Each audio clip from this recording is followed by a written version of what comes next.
मेरा नाम नंदिनी है। मैं एक मिडिल क्लास फैमिली से बिलोंग करती हूँ। मैं जब 7 साल की थी तब मुझे मेरे पिताजी इस दुनिया से छोड़कर चले गए थे और अभी 2 साल पहले ही मेरी माँ की भी मौत हो गई थी। मेरी उम्र 20 साल है, जबकि मेरी बहन की उम्र 25 साल है। मेरी बड़ी दीदी जिनका नाम सुहानी है, हम दोनों बहनें अपने घर में अकेले ही रहते थे। मेरी दीदी जॉब करती थी और उन्होंने अपने ऑफिस में काम करने वाले एक लड़के को पसंद कर लिया था और वह उसी के साथ शादी करना चाहती थी। अब हम दोनों बहनों के अलावा हमारा तो कोई था नहीं, हमारा कोई भाई भी नहीं था। हम दोनों बहनें एक दूसरे का सहारा थे। मेरी दीदी ने मेरा हमेशा ही बहुत ख्याल रखा था। वह मेरे साथ बिल्कुल एक माँ की तरह रहती थी। मम्मी पापा के मर जाने के बाद दीदी ने ही मेरा ख्याल रखा था। मेरे लिए मेरी माँ और बाप दोनों मेरी दीदी ही थी। हम दोनों बहनों में ज्यादा फर्क नहीं था। मैं अपनी दीदी से ज्यादा हेल्दी थी, इसलिए मैं उनसे बड़ी लगती थी। मैंने बीए कंप्लीट करने के बाद अपनी पढ़ाई को छोड़ दिया था क्योंकि हमें घर के काम की बहुत ज्यादा परेशानी होती थी। हम दोनों बहनें अपने घर में बहुत सफाई रखते थे। हमारा घर बहुत बड़ा था। यह हमारे पापा ने बड़ी मेहनत से बनाया था। मेरे पापा जीते जी कहते थे कि यह घर मेरी दोनों बेटियों का है। जब उनकी शादी हो जाएगी तो यह घर आधा आधा मैं इन दोनों को दे दूंगा। और अब जबकि मेरी मम्मी और पापा दोनों ही इस दुनिया में नहीं है तो यह घर हमारा ही हो गया। वैसे भी घर की रौनक तो माँ बाप से ही होती है। दीदी तो सुबह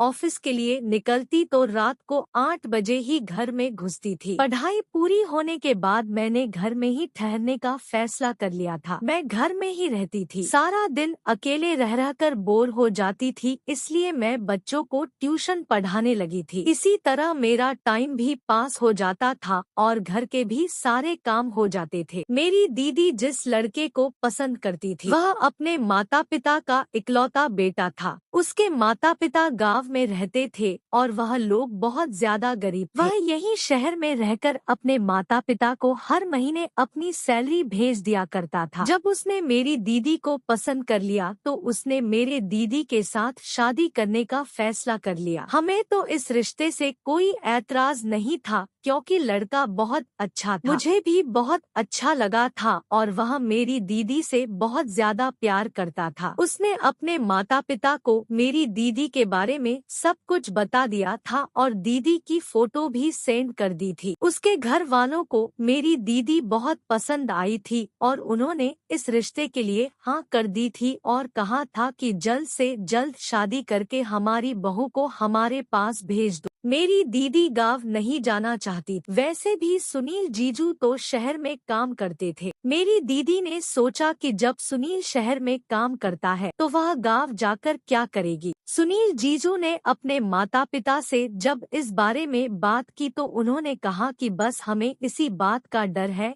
कि पत्नी मिल जाने के बाद तुम बदल ना जाना। हम बूढ़े माता पिता का क्या होगा। मेरी दीदी ने अपने सास ससुर से बात की और उन्हें भरोसा दिलाया कि वह कभी उनसे उनका बेटा नहीं छीने। जो हक का वह अपने माता पिता को पहले से ही देता आया है, शादी के बाद में भी वही हक देगा क्योंकि हम दोनों बहनें भी तो बेसहारा हैं और बिना माता पिता की जिंदगी गुजार रहे हैं। हमसे ज्यादा माता पिता की अहमियत शायद कोई नहीं समझ सकता। सुनील जीजू के माता पिता को मेरी दीदी की ये प्यार भरी और समझदारी भरी बातें बहुत पसंद आई थी। वे लोग छुट्टियों में हमारे घर पर आ गए थे और इसी तरह से सुनील जीजू और सुहानी दीदी की शादी हो गई। शादी ज्यादा धूमधाम से नहीं की गई थी क्योंकि फालतू का खर्च ही होना था। ना तो सुनील जीजू के ज्यादा रिश्तेदार थे और ना ही हमारा इस दुनिया में कोई था, इसलिए हमने बहुत ही सिंपल तरीके से शादी कर ली। सुनील जीजू के माता पिता मेरी दीदी से बहुत खुश हुए थे। सुनील जीजू मेरी दीदी को अपने किराए वाले फ्लैट में लेकर चले गए थे और उनके माता पिता वापस अपने गांव लौट गए थे। एक हफ्ता मेरी दीदी वहां पर रही। उनको हमेशा मेरी फिक्र लगी रहती थी और पूरा एक हफ्ता मैंने अपनी दीदी के बगैर इस घर में बड़ी मुश्किल से गुजारा था क्योंकि हमारा घर बहुत बड़ा था। हमारे घर में लगभग 5 कमरे थे और सारे ही कमरों के अंदर वॉशरूम और बाथरूम अटैच थे। 2 मंजिल का घर था। मुझे इतने बड़े घर में दीदी के जाने के बाद बहुत डर लग रहा था। 3-4 दिन तो मेरी फ्रेंड मेरे साथ रहकर चली गई थी, लेकिन भला वह भी मेरे साथ मेरे घर में कब तक रह सकती। उसके बाद वह अपने घर चली गई। दीदी मुझसे बहुत प्यार करती थी। उन्हें मेरी बहुत फिक्र लगी हुई थी कि मैं किस तरह से अकेले घर में रह रही होंगी, और फिर मैं जॉब भी तो नहीं करती थी, दीदी ही तो जॉब करती थी। उन्हीं की कमाई से तो मेरा भी गुजर बसर हो रहा था। दीदी की शादी को 1 हफ्ते से ज्यादा ही हुआ था। दीदी अपने सामान के साथ हमारे घर पर आ गई और उन्होंने कहा कि मेरा तुम्हारे बिना दिल नहीं लगता, मुझे हमेशा तुम्हारी फिक्र लगी रहती है, मैं तुम्हारे साथ यहीं पर ही रहूंगी। मैंने दीदी को बोला भी कि कहीं ऐसा ना हो कि सुनील जीजू नाराज हो जाए। दीदी ने कहा उन्हें भी तुम्हारी फिक्र थी, उन्हें जब मुझसे मिलना होगा वह यहाँ पर आ जाएंगे, पर मुझे यह सब कुछ अच्छा नहीं लगा था। लड़की का असल घर उसकी ससुराल ही होता है। मेरे दिमाग में अचानक ही एक आइडिया आ गया। हमारा घर बहुत बड़ा था और हमारे घर में कमरे भी बहुत सारे खाली पड़े हुए थे। सिर्फ मैं और मेरी दीदी एक ही कमरा तो इस्तेमाल करते थे, इसलिए मैंने अपना आइडिया अपनी दीदी को बताया कि क्यों ना आप और जीजू हमारे ही घर पर रह लो। वैसे भी सुनील जीजू कितने सालों से किराए के फ्लैट में रह रहे हैं, आप दोनों इस घर में रहोगे तो आपका किराया भी बचेगा और आप दोनों को मेरी भी फिक्र नहीं होगी। इस चीज से मुझे भी फायदा होगा, मुझसे भी यहाँ का अकेलापन बर्दाश्त नहीं हो रहा था। मुझे भी आप लोगों का साथ मिलेगा तो बहुत खुशी मिलेगी। दीदी को भी मेरा यह आइडिया बहुत पसंद आया था। फिर उन्होंने अपना आइडिया सुनील जीज को बताया। सुनील जीजू ने कहा बात तो बिल्कुल ठीक है, लेकिन मैं फ्री में वहाँ पर नहीं रह सकता, मुझे अच्छा नहीं लगेगा। दीदी ने कहा आप एक बार घर आ जाओ, फिर साथ बैठकर बातें करते हैं। यह कहकर दीदी ने फोन काट दिया था। जब रात के टाइम पर सुनील जीजू घर आए तो मैंने उन्हें घर में रहने के लिए तैयार कर लिया था और यह भी कहा था कि आप लोग किराए की जगह मुझे अपना समझकर अपने साथ रख लो, यही मेरे लिए बहुत है। सुनील जीजू मुझे अपनी बहन समझते थे। उन्होंने कहा मेरा इरादा तो था कि मैं तुम्हें अपने साथ फ्लैट में ही ले चलूं,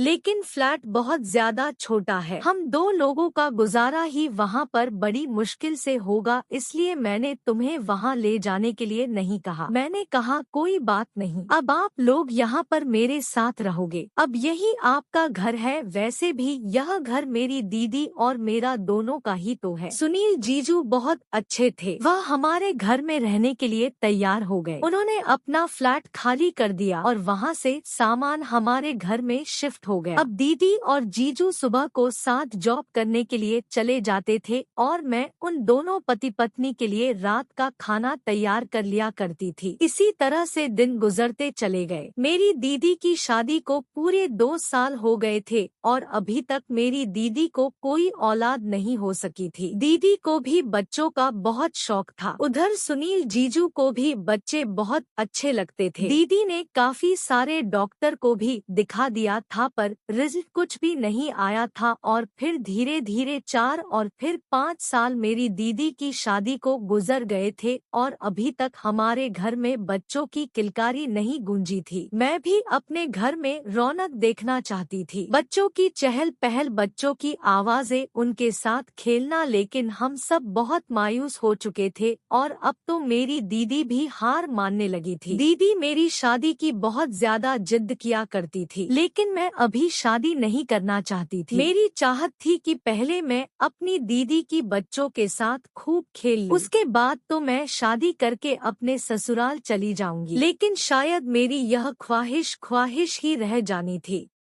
किसी ने हमें तीर्थ यात्रा पर जाने की राय दी थी तो किसी ने हमें घर में हवन करने के लिए कहा था और किसी ने तांत्रिक बाबा के पास जाने के लिए बोला था। मैं खुद दीदी के साथ हर जगह जाती थी क्योंकि वह भी तो अकेली होती थी। सुनील जीजू तो ऑफिस चले जाते थे। मेरी दीदी ने शादी के 3 साल तक जॉब की, फिर मेरी दीदी की तबीयत खराब रहने लगी थी और फिर उनको प्रेगनेंसी भी नहीं रही थी। इसी वजह से सुनील जीजू ने दीदी की जॉब छुड़वा दी और उनसे कहा कि तुम घर में रहकर आराम करो। दीदी के साथ साथ मैं भी काफी सारी जगह पर जा चुकी थी, क्योंकि मेरी दीदी प्रेग्नेंट होने के लिए बहुत सारी कोशिशें कर रही थी और हर बार उनकी कोशिशें नाकाम हो जाती थी। हम लोगों ने घर पर भी काफी सारे हवन करवा लिए थे और शहर के हर डॉक्टर को दिखा दिया था, पर क्या परेशानी थी कोई भी यह बात नहीं बताता था। बस हर कोई मेरी दीदी को दवाई दे दिया करता था। दीदी दवाई खाते खाते परेशान हो गई थी और हर बार बड़ी उम्मीद के साथ वह दवाई खाती, लेकिन कुछ भी नहीं होता था। दीदी ने मन्नत मांगी हुई थी कि उनके पास बच्चा आ जाएगा तो वह मंदिर जाकर बहुत सारे गरीबों को खाना बांटे, लेकिन इससे भी कोई नतीजा नहीं निकल रहा था। इसी तरह से काफी साल गुजर जाने के बाद दीदी हिम्मत हारती जा रही थी, पर मैं हर बार उनको हिम्मत देती थी और उनको यकीन दिलाती थी कि भगवान एक दिन आपकी प्रार्थना जरूर सुनेगा। हम लोग हर काम से मायूस हो गए थे और थक हार कर अब घर पर ही बैठ गए थे और भगवान का फैसला आने का इंतजार कर रहे थे। फिर एक दिन हमारे यहाँ सुनील जीजू के दूर के एक रिश्तेदार मेरी दीदी से मिलने के लिए आए। उन लोगों ने हमारे घर पर रात का खाना भी खाया था। वह दोनों पति पत्नी थे और सुनील जीजू की पत्नी को काफी टाइम से देखने की ख्वाहिश कर रहे थे, क्योंकि इन दोनों की शादी बहुत सिंपल तरीके से हुई थी, इसीलिए कोई भी मेहमान शादी में नहीं आ पाया था। अब ये लोग शहर ही आए हुए थे तो इसलिए दीदी से मिलने के लिए हमारे घर पर भी आ गए। उन्होंने मेरी दीदी को बताया कि तुम्हारे शहर में एक तांत्रिक बाबा रहते हैं, तुम एक बार अपने आप को उन्हें दिखा दो। दीदी ने बताया था कि हम काफी सारे तांत्रिक बाबा के पास जा चुके हैं, पर हर बार हमारी कोशिश नाकामी साबित हुई है। उन्होंने कहा कि एक बार और ट्राई करके देख लो। दीदी ने उनका कहना मान लिया और कुछ दिनों बाद ही दीदी इस तांत्रिक बाबा के पास भी चली गई। दीदी मुझे भी उस बाबा के पास अपने साथ लेकर चली गई थी। उन्होंने दीदी को जड़ी बूटियां बनाकर दी थी, जो पति पत्नी दोनों को ही खाने की एडवाइस दी थी। दीदी वह जड़ी बूटियां भी पाबंदी से खाती रही और सुनील जीजी को भी खिलाती रही, लेकिन इसके बावजूद भी कोई फायदा हासिल नहीं हुआ। फिर एक दिन हमारे पड़ोस में ही एक आंटी रहती थी। उनका बेटा मेरे पास ट्यूशन पढ़ता था। कभी कभी वह अपने बेटे को लेने के लिए हमारे घर पर आ जाती थी और 1-2 घंटा बातचीत करने के बाद ही हमारे घर से जाती थी। वो उस दिन भी अपने बेटे को लेने के लिए ही आई थी। उन्होंने जब दीदी का उतरा हुआ चेहरा देखा तो उनसे वजह पूछी कि सुहानी को क्या हुआ। फिर दीदी उनके पास बैठ गई और उन्होंने उन्हें बता दिया कि अब की बार भी उनको कोई फायदा नहीं हुआ और साथ ही यह भी बता दिया कि वह हर तरीका आजमा चुकी है और अब तो वह हिम्मत हार चुकी है। लेकिन फिर आंटी ने दीदी को किसी ज्योतिष के बारे में बताया। उन्होंने कहा कि एक बार उनके पास जाओगी तो तुम्हें जरूर फायदा होगा। वह ज्योतिष भी है और एक वेद भी है। वह तुम्हारी कुंडली देखकर बता देंगे कि तुम्हारी कुंडली में बच्चा है भी या नहीं। अगर होगा तो वह तुम्हारा इलाज करना शुरू कर देंगे और अगर नहीं होगा तो वह तुम्हें मना कर देंगे। तुम्हें भरोसे पर नहीं रखेंगे और मुझे भरोसा है कि तुम जरूर प्रेग्नेंट हो जाओगी। तुम्हें बहुत फायदा होगा। आंटी की बात सुनकर दीदी के दिल में फिर से उम्मीद की एक किरण जाग उठी थी। दीदी ने अगले ही दिन उन वेद जी के पास जाने का फैसला कर लिया। अब की बार दीदी वेद जी के पास अकेली ही गई थी, क्योंकि बच्चों के एग्जाम चल रहे थे और मेरे पास दीदी के साथ जाने का टाइम नहीं था। दीदी जब घर आई तो मैंने देखा कि वेद जी ने दीदी को कुछ सफेद सफेद पाउडर जैसा पानी में मिलाकर खाने के लिए दिया था और कहा था कि इसका आपको रोज सेवन करना है, और साथ ही उन्होंने 2 लौंग भी दीदी को दी थी। उनसे कहा था कि इन दोनों लौंग को तुम्हें 15 दिन तक अपनी साड़ी के पल्लू में बांध कर रखना और सोते समय इन दोनों लौंग को अपने शरीर पर मल लेना। उसके बाद फिर से दोबारा इसको अपने दुपट्टे के पल्लू में बांध लेना। मुझे तो यह वेद जी कम और तांत्रिक बाबा ज्यादा लग रहे थे। वैसे भी आंटी जी ने बताया था कि वह एक ज्योतिष भी है दीदी ने उस वैद्य जी के बताए हुए तरीके के मुताबिक ही सब कुछ किया। उस लौंग को अपने साड़ी के पल्लू में भी बांध लिया और रात को वह उसको मलकर दोबारा से साड़ी के पल्लू में बांध लेती थी और साथ ही साथ वह उन्होंने जो सफेद पाउडर की पुड़िया दी थी उसको भी पानी के साथ ले रही थी।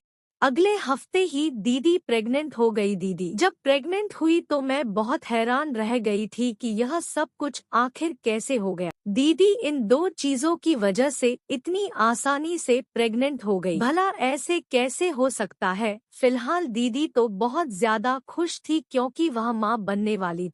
वह तो खुशी से फूली नहीं समा रही।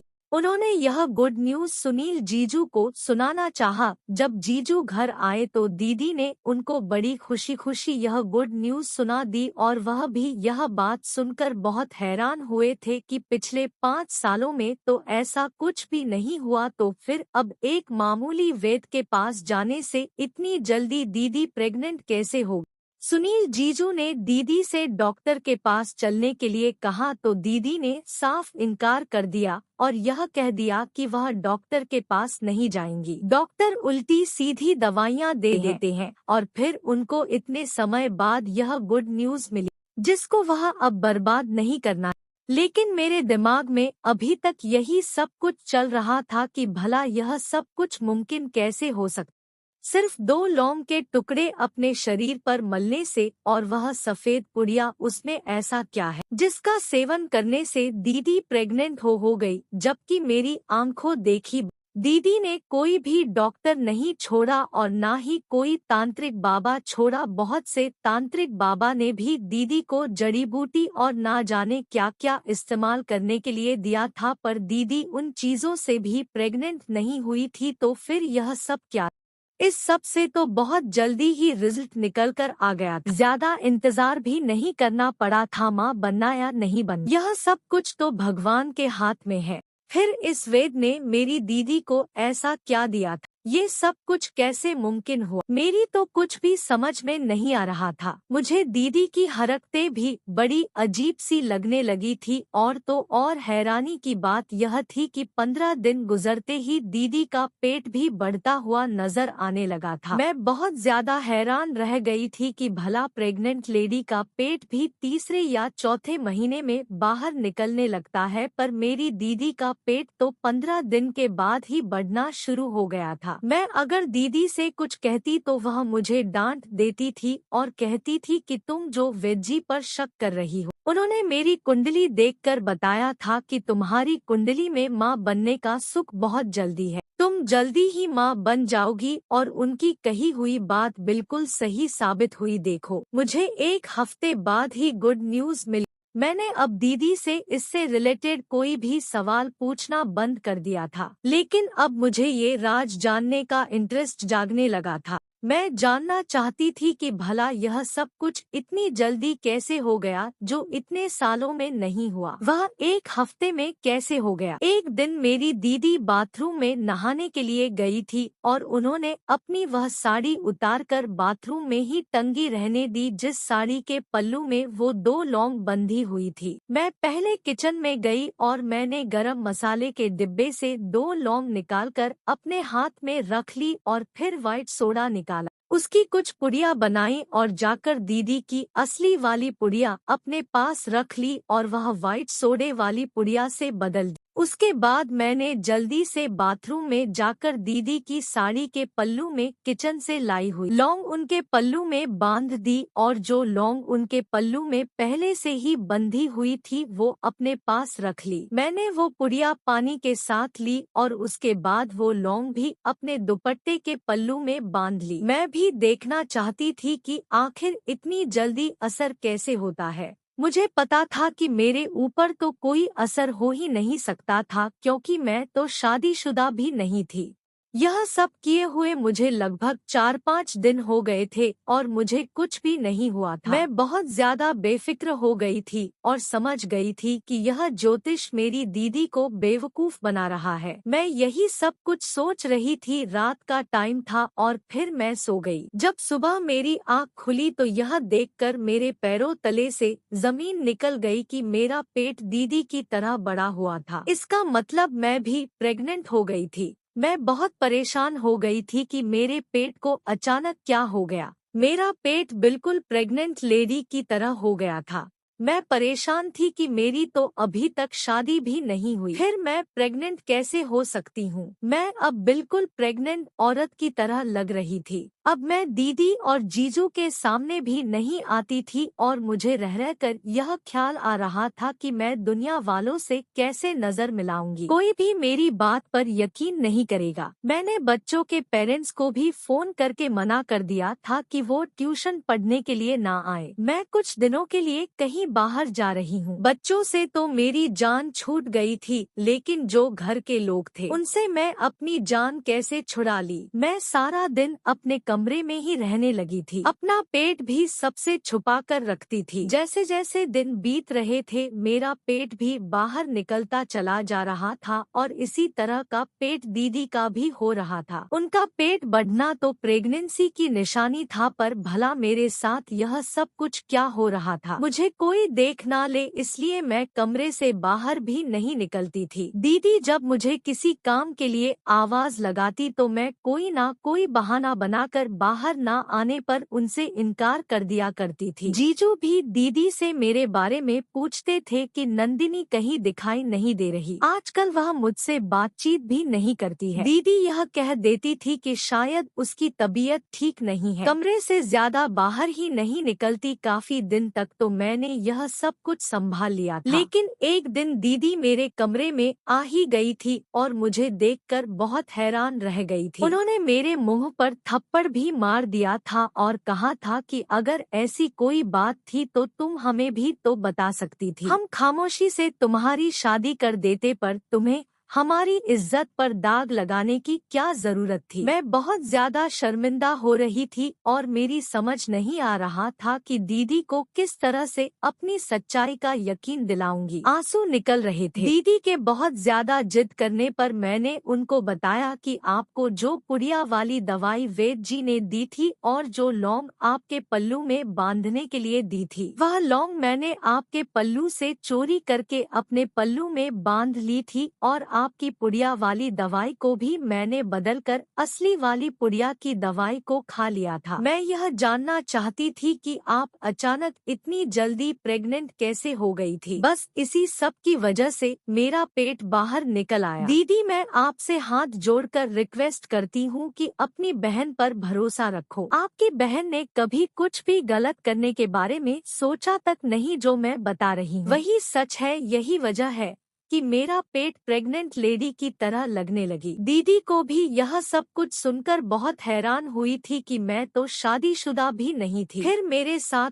ऐसा कैसे हुआ। फिर दीदी ने मुझे कहा कि तुम अभी कुछ दिन तक अपने कमरे में ही रहना और बिल्कुल भी तुम्हें बाहर निकलने की जरूरत नहीं, चाहे कुछ भी हो जाए, लेकिन तुम अभी कमरे से बाहर मत आना। मैंने दीदी से कहा अगर घर पर कोई आ गया और उसने मेरे बारे में पूछा तो दीदी कहने लगी मैं उन्हें खुद संभाल लूंगी। मैंने दीदी की कही हुई बात पर यकीन कर लिया था। मुझे अपने ट्यूशन के बच्चों की छुट्टी करते हुए काफी दिन हो गए थे, इसीलिए उनके पेरेंट्स का आना जाना हमारे घर पर लग रहा था और वह मेरे बारे में पूछ रहे थे। दीदी ने काफी लोगों को तो यह कहकर रवाना कर दिया था कि मैं शहर से बाहर गई हुई हूँ, कुछ दिनों बाद ही वापस लौटूंगा था, तो मैं अपने कमरे से बाहर ही नहीं निकलती थी। लेकिन भला यह राज कब तक छुपती, कभी ना कभी तो सबके सामने आना ही था और फिर एक दिन आ भी गया था। एक दिन फिर से एक बच्चे की मम्मी हमारे घर पर आई, लेकिन वह तो हमारे घर पर जमकर ही बैठ गई थी। दीदी ने उन्हें बताया और उनके सामने चाय नाश्ता भी रख दिया। अब वह दीदी से बातें कर रही थी कि अचानक उन्हें हमारा पूरा घर देखने का ख्याल आ गया। दीदी ने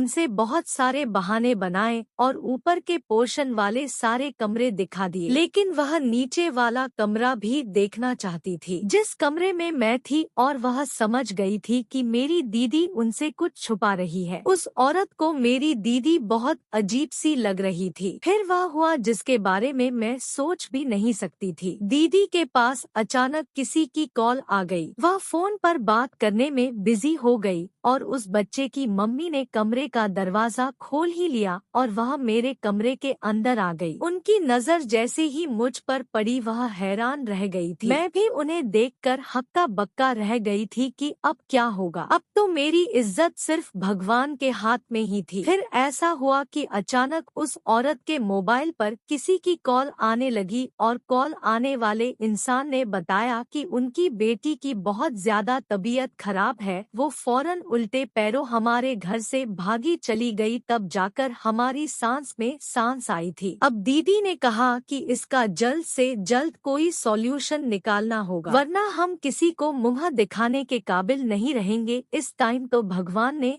हमारी इज्जत को बचा लिया था, लेकिन आगे क्या होने वाला था यह तो हमें भी नहीं पता था। दीदी ने सुनील जीजू को बताने का फैसला किया तो मैं बहुत डर गई थी। मैं नहीं चाहती थी कि उनको इस बारे में पता चले, क्योंकि मुझे पता था कि वह भी अपनी साली को गलत ही समझेंगे और सोचे कि जरूर उनकी साली का किसी के साथ अफेयर चल रहा है और यह सब कुछ किसी लड़के का ही किया धरा है। दीदी ने मुझे तसल्ली दी और कहा कि मैं तुम्हारे साथ हूँ। मुझे पता है कि तुमने कुछ नहीं किया तो फिर तुम्हें डरने की कोई जरूरत नहीं, लेकिन यह कोई छोटी बात नहीं थी, एक कुंवारी लड़की का प्रेग्नेंट होना। दीदी ने कहा कि सुनील को तो बताना ही पड़ेगा, आखिर उनके अलावा हमारा कोई है भी तो नहीं है।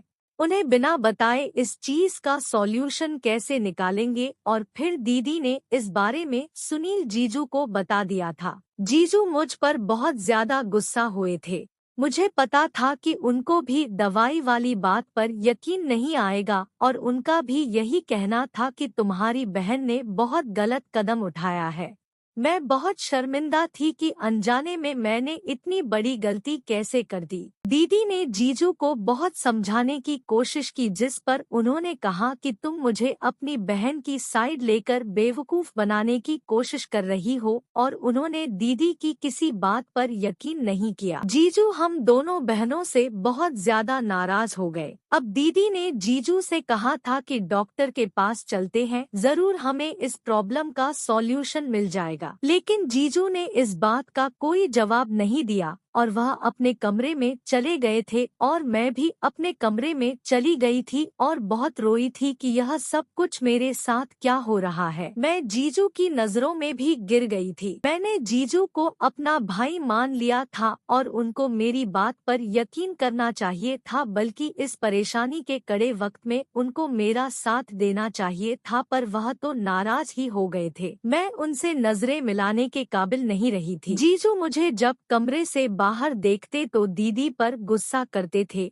और उनसे कहते थे कि अपनी बहन को कमरे के अंदर लेकर जाओ, मुझे इसकी शक्ल भी नहीं देखनी। जब मैं घर आया करूँ तो यह मेरे सामने ना आया करे। दीदी ने रात के टाइम पर जीजू को सब कुछ समझाया था कि वह लड़की है, हमें उसका साथ देना चाहिए और उसकी परेशानी को दूर करना चाहिए, वरना उससे कौन शादी करेगा। फाइनली जीजू मुझे डॉक्टर के पास ले जाने के लिए तैयार हो गए थे, लेकिन जीजू ने दीदी से सख्ती से मना किया था कि दिन के टाइम पर तुम इसे अपने साथ घर से बाहर लेकर मत निकलना, मौका देखकर ही तुम इसे डॉक्टर के पास लेकर जाना। दीदी मुझे मौका देखकर डॉक्टर के पास ले आई थी। मैं बहुत घबरा गई थी कि अब क्या होगा। मेरे साथ डॉक्टर के क्लिनिक पर काफी भीड़ थी। वहाँ पर हम लोग लगभग 1 घंटा बैठे रहे थे, लेकिन जब हमारा नंबर आने लगा तो डॉक्टर के चेकअप करने का टाइम खत्म हो गया था और अब हमें कल फिर से दोबारा यहाँ पर आना था। हम लोग घर चले गए थे। हम लोग घर आए तो जीजू ने दीदी से पूछा कि क्या हुआ, डॉक्टर ने क्या बताया, जिस पर दीदी ने बताया कि डॉक्टर के चेकअप का टाइम खत्म हो गया था, इसलिए हम घर को वापस आ गए और अब हम कल फिर से जाएंगे। मेरी यह रात बड़ी भारी गुजरी थी और मुझे दिन निकलने का इंतजार था। मैं सारी रात जागती रही थी। मुझे इंतजार था कि कब सुबह होगी और मेरी मुश्किल खत्म होगी। फिलहाल सुबह हो गई थी और मैं लगभग 10 बजे के टाइम पर दीदी के साथ डॉक्टर के क्लिनिक पर फिर से चली गई थी। हम लोग चेकअप करवाने के लिए घर से निकल गए थे। दीदी ने अपना चेकअप नहीं करवाया था। मेरा नंबर आ गया था और मेरी हालत बहुत बुरी हो रही थी और मुझे पसीने छूट रहे थे। डॉक्टर मुझे अपने साथ चेकअप के लिए ले गई थी। मेरा चेकअप हो गया था। मुझे तो बाहर भेज दिया गया था, लेकिन डॉक्टर काफी देर के बाद बाहर आई थी और कुछ परेशान लग रही थी। दीदी के पूछने पर डॉक्टर ने कोई सही जवाब नहीं दिया था और कहा था कि मैं कुछ टेस्ट लिख कर दे रही हूँ। वह टेस्ट करवाने के बाद मेरे पास आना। टेस्ट का पर्चा लेकर मैं और दीदी लैब चले गए थे और हमने टेस्ट करवा लिए थे। टेस्ट की रिपोर्ट हमें अगले दिन मिलने वाली थी और अगले दिन का हमें बेसब्री से इंतजार था, जब हमें लैब से रिपोर्ट मिलनी थी। जैसे तैसे अगला दिन भी निकल चुका था। हम दोनों बेसब्री से लैब से रिपोर्ट मिलने का इंतजार करने लगे थे। दोपहर के 2 बजे मैं और दीदी लैब चले गए थे। वहाँ से रिपोर्ट्स लेकर हम फौरन डॉक्टर के पास चले गए। डॉक्टर ने रिपोर्ट देखी और बताया कि यह प्रेग्नेंट नहीं है, सिर्फ पेट में इन्फेक्शन हो गया है, जिसकी वजह से पेट फूल गया और पेट के चारों हिस्से पर चर्बी जम गई है। यह बात सुनने के बाद मैंने तो सुकून का सांस लिया था। मैं बहुत ज्यादा बेफिक्र हो गई थी कि चलो अच्छा है, जैसा मैंने सोचा था वैसा कुछ भी नहीं है। डॉक्टर की बात सुनने के बाद दीदी ने अपना चेकअप करवाया, क्योंकि अब दीदी को गड़बड़ महसूस होने लगी थी। जब दीदी का चेकअप हुआ और अगले दिन दीदी की भी रिपोर्ट्स मिली तो दीदी के तो पैरों तले से जमीन निकल गई थी कि दीदी भी प्रेग्नेंट नहीं है, बल्कि उनका पेट भी मेरी तरह इन्फेक्शन की वजह से ही फूल रहा है।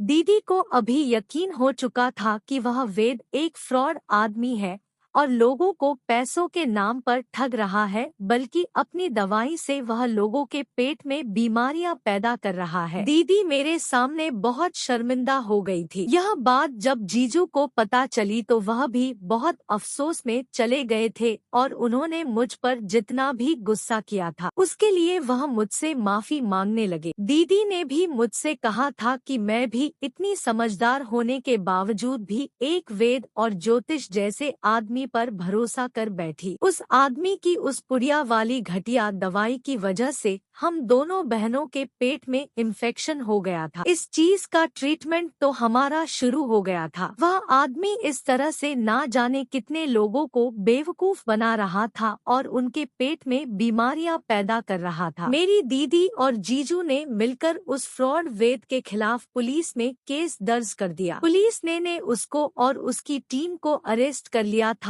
क्योंकि ऐसी ना जाने कितनी औरतें थी जो इस आदमी की घटिया दवाई का शिकार हो गई थी। मेरी दीदी ने भी यह सब कुछ इसलिए किया था क्योंकि वह प्रेग्नेंट नहीं हो पा रही थी और औलाद की खातिर तो औरत सब कुछ कर गुजरने के लिए तैयार हो जाती है। मेरी दीदी ने भगवान से मांगने के बजाय ऐसे लोगों पर भरोसा किया था जिसके हाथ में कुछ नहीं होता और जिन्होंने सिर्फ मेरी दीदी से पैसे ही लौटे थे। मेरी दीदी ने काफी दिनों तक प्रार्थना की और अपनी औलाद के लिए रोती रही। आखिरकार भगवान ने उनकी प्रार्थना सुन ही ली और इस हादसे के लगभग 6 महीने बाद मेरी दीदी प्रेग्नेंट हो गई थी और पूरे 9 महीने होने के बाद मेरी दीदी ने एक प्यारे से बेटे को जन्म दिया। मेरी दीदी और जीजू बहुत ज्यादा खुश थे और अपने बेटे को देखकर फूले नहीं समाते थे। फाइनली मेरी गोद में मेरा भांजा आ गया था और मैं उसे बहुत प्यार करती थी। मेरी दीदी ने कहा था कि अब बस तुमने अपना भांजा भी देख लिया और अपनी गोद में भी खिला लिया। अब 1 साल के अंदर अंदर तुम्हारे लिए अच्छा सा रिश्ता देखकर तुम्हारी शादी कर देंगे। मुझे और क्या चाहिए था। मेरी दीदी अपनी जिंदगी में खुश हो गई थी। भगवान उन्हें हमें देखकर बहुत बड़ी प्रॉब्लम से निकाल दिया था। यही हमारे लिए सब कुछ था। मैं आप लोगों से रिक्वेस्ट करना चाहती हूँ कि ऐसे ढोंगी लोगों का शिकार ना हो हो और बिना किसी भी इंक्वायरी के उनकी उल्टी सीधी दवाइयाँ ना खाएं। जैसा हमारे साथ हुआ ऐसा आपके साथ भी हो सकता है। ऐसे लोगों और फ्रॉड लोगों की दवाइयाँ खाने से बेहतर है कि आप भगवान के आगे बैठकर प्रार्थना करें, उस ऊपर वाले से मांगे जो किसी को निराश नहीं करता और ना ही किसी की प्रार्थना को रद्द करता है। उसके घर में देर है पर अंधेर नहीं, वह सबकी सुनने वाला है।